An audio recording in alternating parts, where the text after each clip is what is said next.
अस्सलाम वालेकुम स्टूडेंट, अपने channel chemistry tips and tricks के साथ मैं अपने नेक्स्ट वीडियो में हाजिर हूँ। ये वीडियो मैंने पार्ट 2 के लिए बनाई है और चैप्टर 9 का ही मैंने एक और टॉपिक उठाया है, नाइट्रेशन, जो कि बहुत इंपॉर्टेंट टॉपिक है। एज अ लॉन्ग क्वेश्चन ये बहुत दफ़ा अपीयर होता है, तो मैंने सोचा पहले मैं यही टॉपिक कंप्लीट करा लूँ। बेटा ये हमने नाइट्रेशन करानी है किसकी? बेंजीन की। और जनाब कैसे कराई जाती है नाइट्रेशन बेंजीन की? इसमें आपने कन्वर्ट कराना है बेंजीन से नाइट्रोबेंजीन, ठीक है।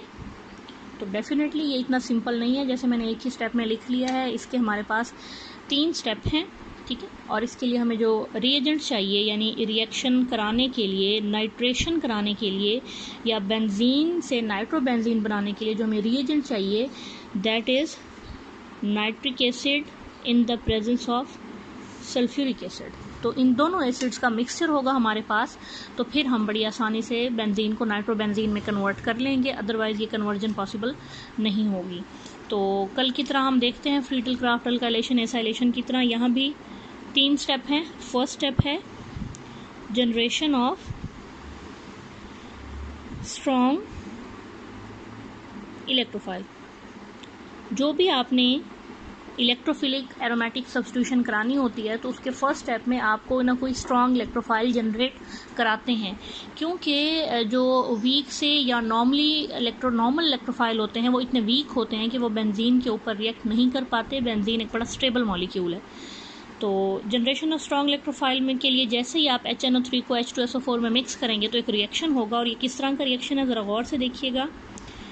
सल्फ्यूरिक एसिड को तो आप हमेशा H2SO4 पढ़ते हैं ना, लेकिन असल में ये H2SO4 ये इसका असल स्ट्रक्चर होता है, इसका जो लुईस स्ट्रक्चर मैं लिख रही हूँ। जबकि नाइट्रिक एसिड को आप HNO3 लिख देते हैं तो ये इस तरह होता है कि एक तरफ OH होता है और एक तरफ O- होता है और इधर प्लस होता है। ये इसका असल स्ट्रक्चर है। हम इसको न्यूट्रल लिख रहे होते हैं। न्यूट्रल इसलिए लिख रहे होते हैं कि ये वाला माइनस इस प्लस के साथ न्यूट्रलाइज हो चुका होता है। तो ये इसका स्ट्रक्चर HNO3 का है, HNO3, और ये स्ट्रक्चर H2SO4 का है। तो जब भी बेटा कोई 2 एसिड रिएक्ट करते हैं तो उनमें से प्रोटॉन वो एसिड डोनेट करेगा जो ज़्यादा स्ट्रांग होगा।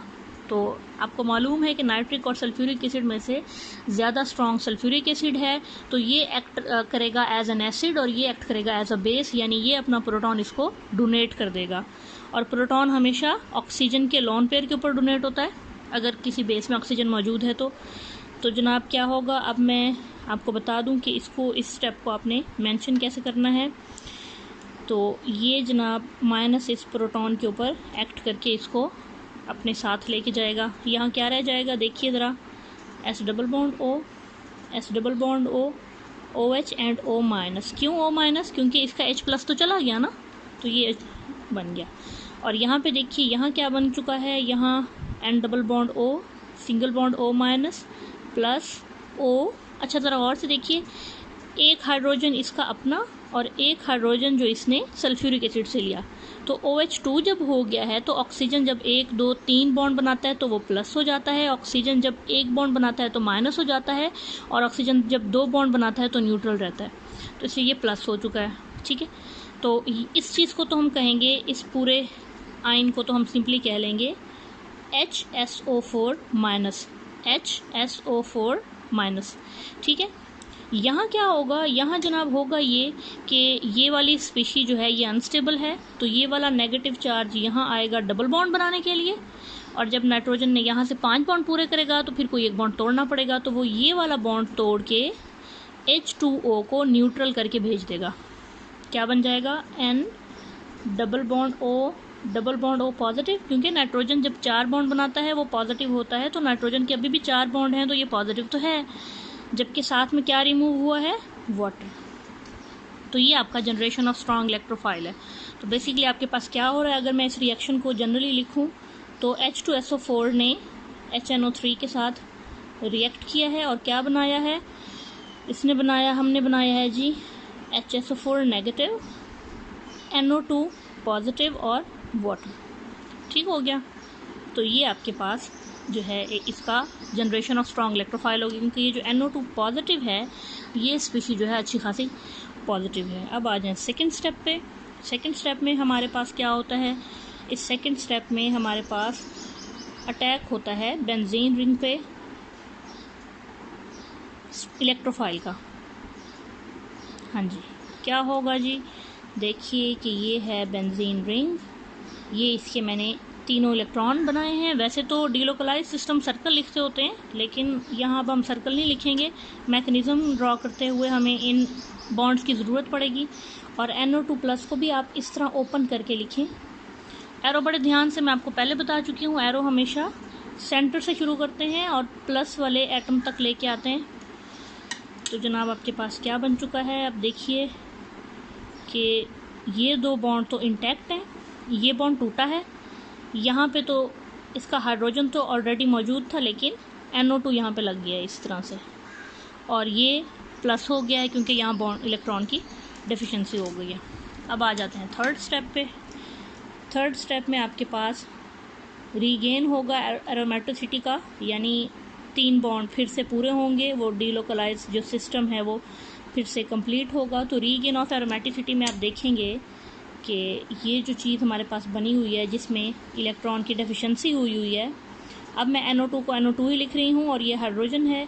तो यहाँ पे जो हमारे पास बना था HSO4, ठीक है, ये यहाँ पे हमारी मदद करेगा। किस तरह से हमारी मदद करेगा कि ये HSO4 नेगेटिव जो है, इसके नेगेटिव चार्ज से आपने एरो ड्रॉ करना है प्रोटॉन तक, ठीक है जी।